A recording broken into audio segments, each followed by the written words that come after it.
and a very warm welcome to Meghan and Harry News YouTube channel. Regulators are put in place by governments to make sure rules and laws are not broken. That's the idea anyway. Regulators are organisations that supervise a particular industry or business activity.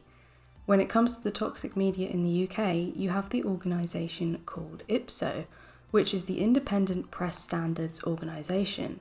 This is the organisation the public complain to if they believe one of the regulated press or media outlets is breaking laws or rules. As they state on their website, we hold newspapers and magazines to account for their actions, protect individual rights, uphold high standards of journalism, and help to maintain freedom of expression for the press. IPSO regulates more than 1,500 print titles and more than 1,100 online titles, including most of the UK's national newspapers. It says here that IPSO is funded and overseen by the newspapers, and it is used to be called Press Complaints Commission, which was set up by the Home Office, which is a department of the UK government. So it's connected to the establishment and it's funded by the very people it's supposed to be regulating.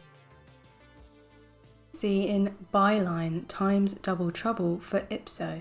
The sham press regulator is contending with two crises at once.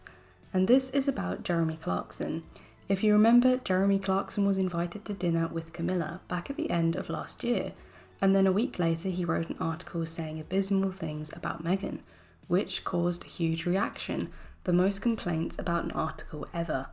It says here, this week it will be 6 months since The Sun provoked an explosion of public outrage by publishing Clarkson's article railing against Meghan Markle. You may recall that among other things, he declared that he dreamed of seeing her paraded naked through the streets and pelted with excrement. A country that often appears deeply divided about Prince Harry's wife suddenly seemed almost united in revulsion.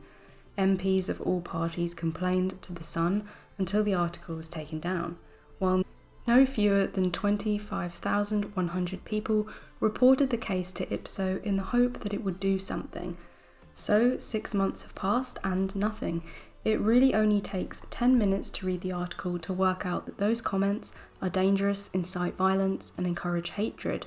But of course there is nothing, and so it is of no surprise that this sham organisation, linked to the establishment and funded by the very same toxic media that put out the trash, it is no surprise to see them do nothing.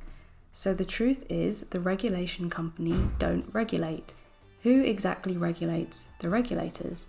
As Harry says, if they are supposedly policing society, who on earth is policing them?